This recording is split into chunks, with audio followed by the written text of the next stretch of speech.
everyone, InfiniteCaz here, and welcome to another video. Today, I'll be talking about bad kits in Splatoon 2 and how I would fix them. Each weapon in the game has 2 to 3 sub and special combinations, and from a quick glance you can see that some are just flat out better than others.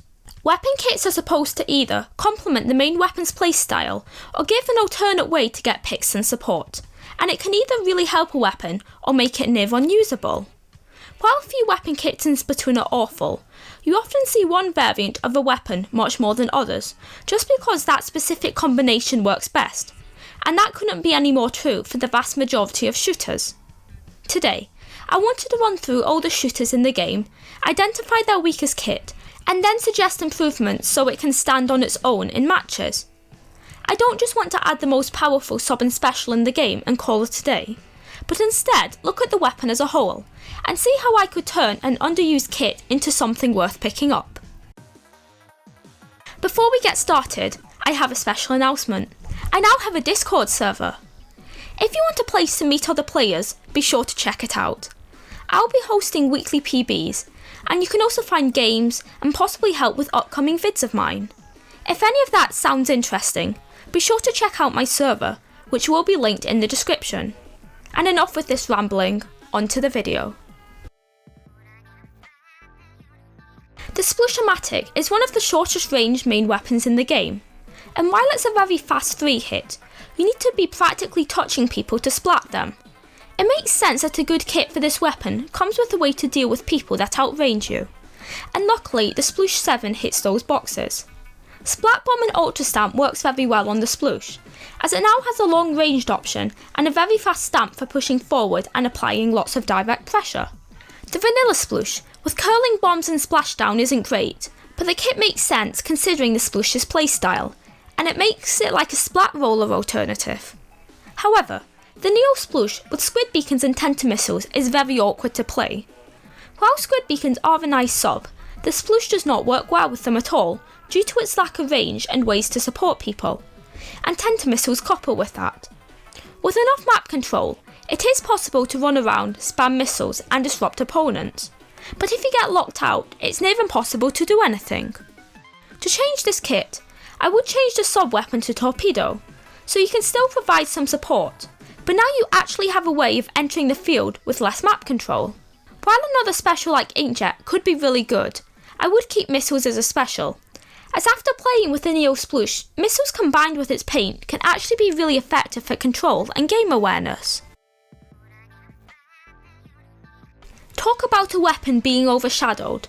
The Custom Junior isn't awful, but has far less going for it compared to the other 2 kits, which see a decent to a lot of use. The Vanilla Junior is one of the most used weapons in the game due to its supportive capabilities. And while the Kenza Junior isn't quite as used, its great kit can make it quite formidable to come across.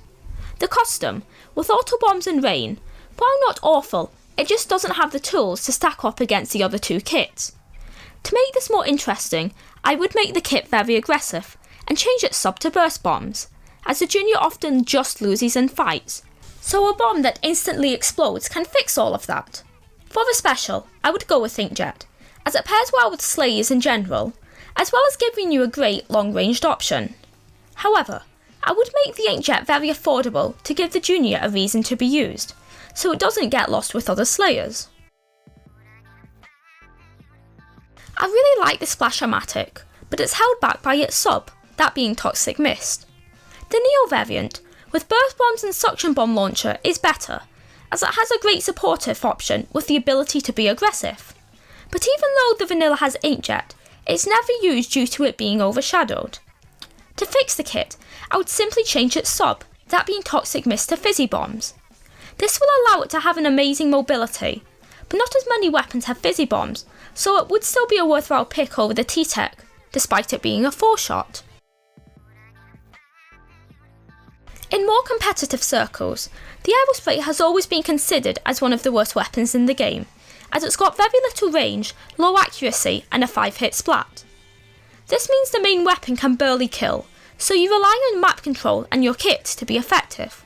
The PG, with Burst Bomb and Booyah Bomb, has its uses, and the gold one with Baller as a special gives it a panic button, as well as a sprinkler for paint.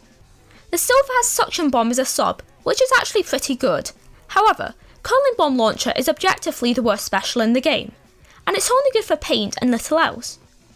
I think an Aerospray with burst bomb launcher could be very interesting.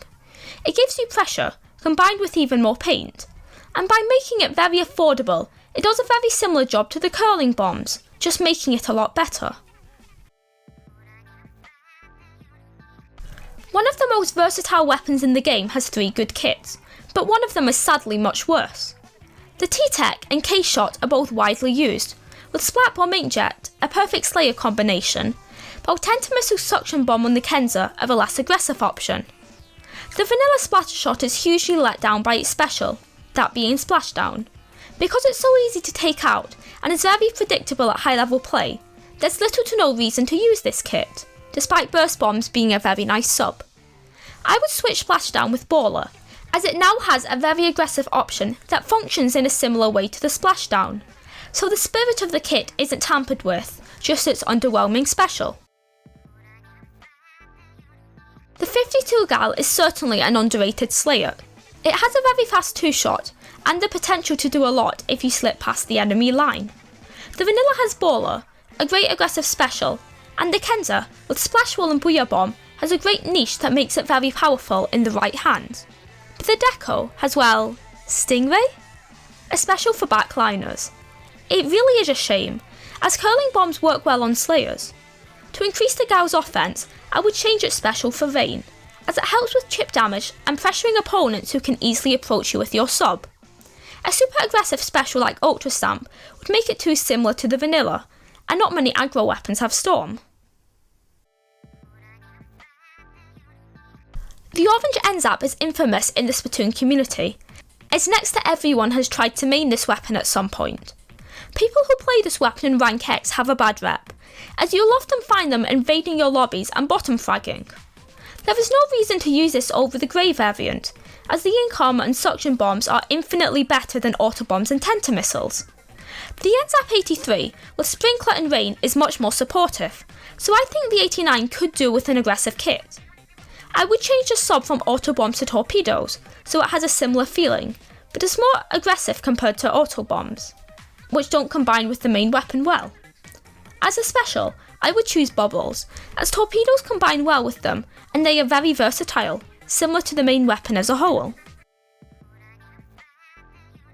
The Pro is one of the most well-rounded specials in the game, and the K-Pro has seen many months of play at a high level. The Forge, with Suction Bomb and Bubbler, is also a nice pick, but not seen quite as frequently. The Vanilla, with Point Sensor and Rain, is the weakest out of the 3 kits, and while Rain is decent, Point Sensor stops it from holding its own on the other kits. I would change its sub to Burst Bombs, to give it a quick kill option and pick damaged people off in the rain easily. Paired with main power up, this kit would be formidable to fight against, and helps the Pro paint, something which the main weapon struggles with for the most part. The longer ranged variant of the 52 Gal is even more powerful and deadly in the right hands. The Deco comes with Splash Wall, which is actually perfect for the lifeline, as the 96's accuracy isn't brilliant. However, Splashdown sucks, as it hardly ever works how it was intended. The vanilla 96 has Ink Armor and Sprinkler, so its better paint and support overshadows the Deco entirely. If the Deco wanted to have decent play, I would think instead of Splashdown, I would go with Booyah Bomb, to aid with some paint and give pressure when pushing up and supporting more aggressive teammates. The longest range shooter, the Jet Squelcher, has 2 supportive kits. The better variant with Burst Bombs and Stingray has its uses, as it's a supportive option with Ray, but Burst Bombs to deal with more aggro opponents. The Vanilla has Toxic Mist, a really bad sub, and also Missiles, which doesn't give it much direct support. I think the Vanilla Jet should have a supportive kit, but I would change it up a lot. For the sub, I would actually choose Squid Beacons, as you are longer ranged so you can keep at a vantage point, and allow your teammates to move around the map quickly. For the special, I would use Ink Armor, as it's a very strong special in the meta, and we don't have many long range Ink Armor weapons that can spam their special. It would also help you in more aggressive situations when fighting up close, as the Jet has a very slow kill time. So that's all the regular shooters, and my recommendations on how I would change their kits. While I don't think all these kits are the best of the best, they improve on the original for sure, and provide another reason to use the base weapon. If any Splatoon 2 specials are carried on into a sequel, I hope that kits like these could be implemented to give underused kits a shot at redemption. Thank you so much for watching until the end, and I hope you enjoyed. Please like and subscribe as it really helps me out, and I will see you all next time. Bye!